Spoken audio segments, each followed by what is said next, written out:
నమస్కారం, welcome to I dream. నేను విజిత. ప్రస్తుతం మనతో పాటు ఉన్నారు ప్రముఖ జ్యోతిష్య వాస్తు శ్రీ భారతి శంకరపీఠం వ్యవస్థాపకులు, వేదస్మార్త జ్యోతిష్య ఆగమ ధర్మశాస్త్ర ప్రతిష్టాంత పండితావర్యులు బ్రహ్మశ్రీ అన్నవరపు తిరుపతి మూర్తి అవధాని గారు మనతో పాటు ఉన్నారు. ఇప్పుడు వారితో మాట్లాడి మరిన్ని విషయాలు తెలుసుకుందాం. నమస్కారం గురుగారు. ఓం శ్రీ మహాగణాధిపతయే నమః. గురుగారు, ఎక్కువగా దైవాన్ని ఆరాధించే వాళ్ళు ఎక్కువగా ఉపవాసాలు కూడా ఉంటూ ఉంటారు. అవునండి. అయితే భగవంతుడు ఉపవాసం ఉండమని ఎక్కడైనా చెప్పాడా గురువు గారు? మామూలుగా ఉపవాసాల్లో భాగంగా తీసుకుంటే శివరాత్రి అనగానే చిన్నవాళ్ళ నుంచి పెద్దవాళ్ళ వరకు అసలు ప్రతి ఒక్కరు ఉపవాసంలో ఉంటారు. అసలు ఈ ఉపవాసం నిజంగా చేయాలా? ఏ విధంగా చేయాలి గురువు గారు? ఉపవాసం అనేటువంటిది ఉండాలా ఉండకూడదా అనుకునేటువంటి దానికి ప్రారంభం నుంచి 4 విషయాలు చెప్పుకుందాం. ఓకే గురుగారు. మామూలుగా కూడా స్త్రీలు ఎక్కువ మంది, కొంతమంది గురువారం అని చెప్పి శుక్రవారం అని చెప్పి ఉంటూ ఉంటారు. అంటే రాత్రిపూట ఏం తినకుండా ఉంటూ ఉంటారు. అసలు అది వాళ్ళకి వర్తిస్తుందా వర్తించదా అనేటువంటి విషయాన్ని కూడా తెలుసుకోవాలి. ఓకే. ఎప్పుడు వర్తిస్తుంది అంటే తన భర్త తనకై తాను, నీకు ఏదైనా పూజలు పురస్కారాలు చేసుకుంటున్నావు కాబట్టి ఏ గురువారం శుక్రవారం ఉండాలనిపిస్తే ఉండు అని అంటప్పుడు ఆ స్త్రీ ఉంటే ఉపయోగం. భర్త దగ్గర ఈమె అనుమతి తీసుకుంటే ఉపయోగం ఉండదు. ఆయనంతటా ఆయన చెప్పాలి. ఎందువలన? మీరు ఏదైనా పూజలు పురస్కారాలు చేసుకుంటూ మీ మనస్సులో ఉండాలి అని అనిపిస్తే అది ఆయన గ్రహించాలిగా. మరి భార్యాభర్తలు ఉంటే సమానం, గ్రహించాలి. ఈమె ఎందుకోసం చేస్తుంది? ఆయన బాగుండటం కోసమే చేస్తూ ఉంటుంది. ఉదయం పూట లేస్తారు, ఏది దీపారాధన చేసుకుంటారు. ఆయన ఏమే కాఫీ అంటే ఉండకసేపాగా అక్కడ ఆయన పట్టించుకో మళ్ళీ అక్కడ. ఇటువంటివన్నీ జరుగుతూ ఉంటాయి కాబట్టి కొన్ని వస్తూ ఉంటాయి. అయితే స్త్రీ అనేటువంటిది ఎప్పుడు ఉపవాసం చేయాలి అన్నా, ఎన్న వారాలు ఉండాలన్నా భర్త తనంతట తాను చెబితే ఉండాలి. ఇది ఒక విధానంగా వస్తూ ఉంటుంది. అయితే మనం ఉపవాసాల గురించి వెళ్తే, మనం భోజనం కూర్చున్న సమయంలో మన ఇంటికి ఎవరన్నా వస్తే మనం ఏం చేస్తుంటామంటే, భోజనం చేస్తారని అడుగుతారు గబిక్కిన. వాస్తవంగా భోజనం టైంలో ఎవరైనా ఉన్నారంటే అసలు కాలు కడుక్కుని భోజనానికి అనాలి. కాలు కడుక్కుని భోజనానికి రండి అనాలి. మనం అంటే భోజనం చేస్తారా మీరు కూడా అనేటప్పటికీ అవతల వ్యక్తి ఆకలి వేసినప్పటికీ కూడా మొహమాటం కోసం అబ్బెబ్బెబ్బెబ్బే వద్దు అని అంటారు. ఇవి ఏవైతే ఉంటాయో అవన్నీ కూడా దోషాలుగా వస్తాయి. వచ్చి తర్వాత జన్మలో మనకు అన్నీ ఉంటాయి తినటానికి, ఉండి కూడా ఆ చేసినటువంటి పాపానికి శిక్ష అనుభవించడంగా దారిద్ర్యాన్ని అనుభవించటం. ఉపవాసం ఉండటము అంటే దారిద్ర్యాన్ని అనుభవించటం. ఏది తినటానికి తిండి ఉంది, పళ్ళు అన్నీ ఉన్నాయి పుష్కలంగా. కానీ మనం ఏదైతే క్రితం జన్మలో ఎవరికైతే కనుక భోజనం పెట్టకుండా పంపించి చేస్తావా అని అడిగి ఆయన చేయకుండా ఉంటే ఉన్నదో ఆ దోషం అనేటువంటిది పట్టి పీడిస్తూనే ఉంటుందండి. దాని యొక్క ప్రభావమే ఈ జన్మలో మనకు అన్ని పుష్కలంగా ఉండి ఉపవాసం అనేటువంటి పేరు మీద కటిక దారిద్ర్యాన్ని మనం అనుభవిస్తున్నాం. ఉపహ అంటే దగ్గర, వాసము ఉంటే ఉండటం అంటే భగవంతుడికి దగ్గరగా ఉండడం. ఉపవాసము అంటే తక్కువగా తినండి అని కాదండి. అందరూ అంటారు ఉపవాసం అంటే అబ్బాయి వాళ్ళు ఉపవాసం అండి, నేను 30 ఇడ్లీలు మాత్రమే తింటాను అంటూ ఉంటారు. అంటే ఉపవాసము అంటే తక్కువగా తినమని కాదు, భగవంతుడికి దగ్గరగా ఉండాలి. భగవంతుడికి దగ్గరగా ఉండాలి అంటే ఆత్మను క్షోభింపజేసుకుని ఉండడం కాదు. ఒకంత రోజు నువ్వు భోజనం ఎంత చేస్తావు అంతకన్నా తక్కువ తిను. ఎక్కువగా భోజనం చేస్తే ఆయాసం వస్తుంది, నిద్ర వస్తుంది, అక్కడ నువ్వేం ఉండలేవు. కాబట్టి తక్కువగా భోజించి భగవద్ ధ్యానంలో నిమగ్నమవు అనేటువంటి విషయమై ఉపవాసము. దీనికి మన వాళ్ళు పెట్టిన పేరంటే ఉపవాసం అంటే వాళ్ళ మహాశివరాత్రి ఉదయం నుంచి రాత్రి వరకు నేను ఏం తినండి, మంచిది శుభం. ఉదయం నుంచి రాత్రి వరకు ఏం తినవు. రాత్రి అభిషేకం ఎప్పుడు వరకు తినవు? రాత్రి 9 గంటల వరకు నేను తినండి. ఈ 9 లోపు నువ్వు ఉపవాసంగా ఉండి ఏదో చేస్తున్నప్పుడు ఆ పక్కన ఏదో వంట చేస్తున్నప్పుడు అందులో పదార్థాలు సువాసన వచ్చిన తర్వాత నోట్లో లాలాజలం నీకు వచ్చింది, అయిపోయి. ఎందువల్ల అక్కడెక్కడైతే నీకు ఆ వాసన ముక్కు వరకు వెళ్ళిందో తొందరగా అదైపోతే ధ్యాస లాగేస్తుంది నీకు. నువ్వు మరి పొద్దు నుంచి రాత్రి వరకు ఉపవాసం చేసింది ఏముంది అక్కడ నీకు? మొత్తం బూడిదలో పోసిన పన్నీరు. దేనికి పని కాదు. ఇంకా అందుకని అంటారు మితంగా భుజించు, అమితంగా ఆరాధించు. అమితంగా భుజించి మితంగా ఆరాధించడం కాదు. అసలు అమితంగా నేనేమి భుజించను, మితంగానే భుజించను, పూర్తిగా వదిలేస్తాను, అక్కడ కూర్చుంటానంటే ఆరోగ్యాలు దెబ్బతింటాయండి. అవి ఎవరు చెయ్యాలి? ఒకవేళ అలా ఉండాల్సిన పరిస్థితి ఉంది అంటే కుటుంబాన్ని పోషించేటువంటి బాధ్యత ఉన్నటువంటి భర్త, ఇంటి పెద్ద మనిషి ఉంటారు, అతను ఎప్పుడు చేయాలి? అది కూడా ఇటువంటి శివరాత్రులు అవే కాదండి, ఏకాదశి రోజు నాడు కేవలం ఏకాదశి రోజు నాడు మాత్రమే చంద్ర దర్శనం తర్వాత భోజనం చేయాలి. ఎందువల్లనంటే చంద్రస్థితి అనేటువంటిది ప్రతి ఒక్క మనిషిలోనూ కూడా దూరి మనస్సుని కకావికలం చేస్తూ ఉంటుంది. చాలా మెంటల్గా అప్సెట్ అయిపోతుంటాడు మనిషి. ఆ మెంటల్ అప్సెట్ అయిపోయిన తర్వాత ఆ మానసిక ఆవేదన నుంచి బయటికి రాలేక ఇంకా ఇరుక్కుపోతూ ఉంటాడు కనుక కుటుంబ బాధ్యతలలో ఆ బాధ్యతలు అతని నెత్తి మీదకి లేకుండా అతను ప్రశాంతంగా ఉంటే తన జీవితం అంతా సుఖంగా ఉంటుంది. కాబట్టి తన దాని గురించి అని చెప్పి ఏకాదశి రోజు నాడు తను రాత్రి చంద్రుని చూసిన తర్వాత భోజనం చేయటం అనేటువంటిది అతనికి మాత్రమే చెప్పబడి ఉన్నది. ఇంట్లో పిల్లలకి కానీ ఆడవాళ్ళకి కానీ ఎవరికి కూడా చెప్పబడి లేదు ఎప్పుడు కూడా.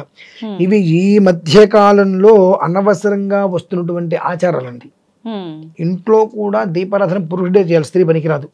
అంటే ఫలితం ఉండదా గురువుగారు కంప్లీట్ గా?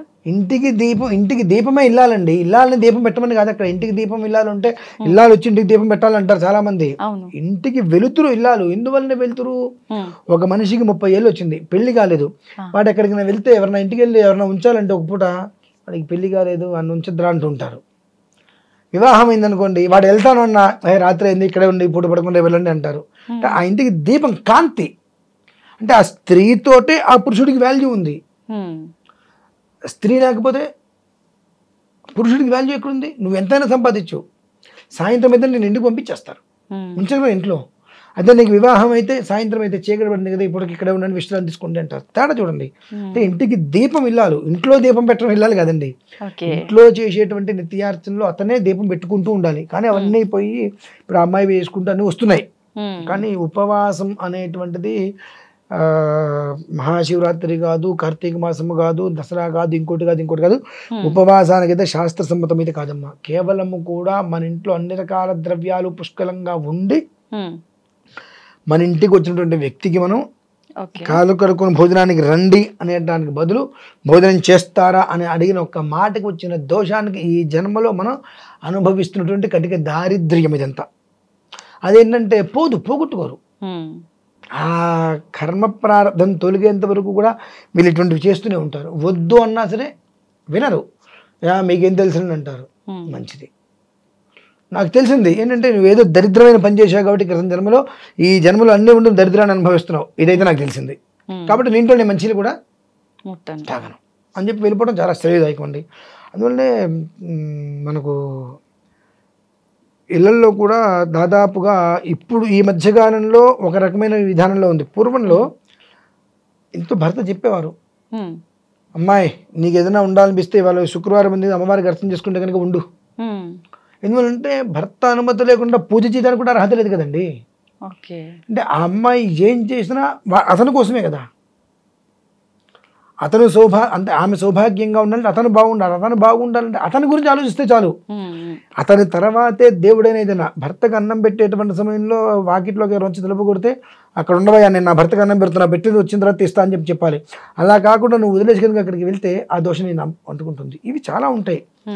ఇవన్నీ కూడా భర్త ఎలాంటి వాడైతే భర్త ఎలాంటి వాడైనా కావచ్చు, వాడికి ఎప్పుడైతే కనుక భార్య పిల్లలు అనేటువంటి విలువ లేకుండా ఉంటుందో అప్పుడు వాడిని మనం పట్టించుకోవాల్సిన అవసరం లేదు. ధర్మం రెండిట్లకి ఉంటుందండి. కాబట్టి అటువంటప్పుడు అతన్ని కూడా మనమే పోషించాల్సిన పరిస్థితి వచ్చిందంటే ఏదైనా హెల్త్ సమస్యలు ఉంటే వేరే విషయం. అన్నీ కాకుండా అనవసరమైన విషయాల గురించి ఆలోచించుకుంటూ ఇంట్లో చికాకు పెట్టేటువంటి వ్యక్తి ఉన్నా ఒకటే లేకపోయినా ఒకటే అతని గురించి మనం అనవసరం. అందుకనే పూర్వంలో కూడా మనం చూస్తుంటాం భర్త తిన్న తర్వాత ఆవిస్తట్లోనే తింటూ ఉంటారు. ఇప్పుడు అలా తినేవాళ్ళు ఎక్కడ లేరు అనుకున్నది వేరే విషయం. ఎందువల్లనంటే అతను చేసినటువంటి ప్రతి దాంట్లో పుణ్యం అమ్మాయికి వెళ్తుంది, కానీ అమ్మాయి చేసేటువంటి ఏ పుణ్యంలో కూడా కొంచెం కూడా పురుషుడికి రాదు. ఎటువంటి పరిస్థితుల్లో కూడా ఆమెకు ఉపయోగం ఉండదు ఆ పుణ్యం వల్ల. కాబట్టి భర్త అనుమతి ద్వారా చేస్తే వచ్చేటువంటి పుణ్యం మూట కట్టుకొని పిల్లలకి ఇస్తుంది ఆవిడ. కాబట్టి ఉపవాసమైనా ఏదైనప్పటికీ కూడా ఉపవాసం నిషిద్ధ. అథవా నేను గురువారం ఉందామనుకుంటాను, శుక్రవారం ఉందామనుకుంటాను అంటే తనకై తాను నువ్వు ఉంటే ఉండమ్మా అని చెబితే ఉండటం వేరు. లేదు అని అంటే ఆయన ప్రశాంతంగా ఉన్నాడు అన్నప్పుడు ఇలా ఉందామనుకుంటున్నాను నేను అన్నప్పుడు సరే నేను చెప్తాలి అని ఆ విషయం గుర్తొచ్చి మర్నాడో సరే అంటాం వేరు. ఆ విధానంలో స్త్రీకి ఉపయోగపడుతుంది మినహాయిస్తే ఉపవాసం స్త్రీ చేయకూడదు, పురుషుడు చేయకూడదండి. ఉపవాసం చేశారు అంటే నాకు తెలిసి ఏ జన్మలోనో వాళ్ళు చేసినటువంటి ఆ చిన్న మాట దోషానికి దరిద్రం అనుభవిస్తున్నట్టే ఖచ్చితంగా. అయితే గురువుగారు ఇప్పుడు జనరల్గా మనకు చాలా కాలం నుంచి శివరాత్రి అనగానే పొద్దంతా ఉపవాసం ఉండి సాయంకాలం టెంపుల్కి వెళ్ళి లేదంటే ఇంట్లో అభిషేకం చేసుకున్న తర్వాత పండ్లో పాలో తీసుకుంటూ ఉంటారు. ఇప్పుడు ఈ వీడియో చూసిన తర్వాత ఉపవాసం ఉండొద్దు అన్నారు. మరి ఏం చేయాలి? ఏం చేయటం ఏంటండి, ఆత్మన్నిత్యామంత్రైదా నువ్వు ఎంతవరకు చెప్పగలుగుతావు, ఎంతవరకు ఉపవాసం ఉండగలుగుతావు? ఉపవాసం అంటే అసలు అర్థమే లేదు కదండి. భగవంతుడికి దగ్గరగా ఉండటం. భగవంతుడు అంటే యమధర్మరాజు కాదు కదా. షుగరో బీపీనో ఉంటుంది, నేను దేవుడి దగ్గర ఉంటాను అని చెప్పి అలానే కూర్చుని తినకుండా ఉంటాను, టాబ్లెట్ వేసుకోవాలి, తినకుండా టాబ్లెట్ వేసుకోకూడదు, అబ్బాయి తింటే అభిషేకం చేయకూడదు, శివుడు ఏమైనా వచ్చి చెప్పాడా? కొన్ని దేశకాల దేహధర్మ వైపరీత్య శంకయ్య, ఆరోగ్యం చాలా బాగుంది అన్నప్పుడు ఆ పురుషుడు చేయి, పురుషుడు అనుమతి తీసుకొని అల్పాహారం తీసుకొని స్త్రీ ఉండు. ఎప్పుడైతే అనారోగ్యం అనేటువంటిది వచ్చిందో అప్పుడు నువ్వు ఉపవాసాలు చేస్తానంటే డైరెక్ట్ యమధర్మరాజు దగ్గరికి నీకు దారి మార్గం కనిపించేస్తుంది. అక్కడ షుగర్ బీపీనే ఉంటుంది, ఆ టాబ్లెట్ వేసుకోవాలి, టాబ్లెట్ వేసుకోవాలి, టిఫిన్ చేయాలి, నేను టిఫిన్ చేయనండి, నేను శివుడి దగ్గర కూర్చుంటాను, కళ్ళు దగ్గర కింద పడిపోతారు. ఏంటి పరిస్థితి? యమధర్మరాజుకి దగ్గర ఉండమని చెప్పలా, ఈశ్వరుడికి దగ్గర ఉండమన్నారు. కాబట్టి ఏంటంటే అనవసరంగా వచ్చేటువంటివి ఏవైతే ఉన్నాయో దానికి మనం పరమార్థాన్ని వెతకాలి కదండి. తినద్దు అని వచ్చింది, అసలు ఎవరన్నారు? ఉపవాసం ఉండండి అన్నారు. ఉపహ అంటే దగ్గర, వాసం ఉంటే ఉండటం, ఇదే కదా ఉపవాసం అంటే. ఉపవాసానికి నేను ఇవాళ ఏం తినకుండా ఉంటానంటానికి అసలు సంబంధం ఎక్కడి నుంచి వచ్చింది? ఇటువంటి విషయాలు వాళ్ళు ఆలోచించుకోవాలి. ఆలోచించుకునేటువంటి స్థితిలో వాళ్ళు లేకపోవచ్చు. చెప్పింది విని అర్థం చేసుకొని అయ్యో కడుపుంటే తినండి, తినద్దని ఎవరు చెప్పారు? నీకు కావాల్సింది ఈశ్వరారాధన.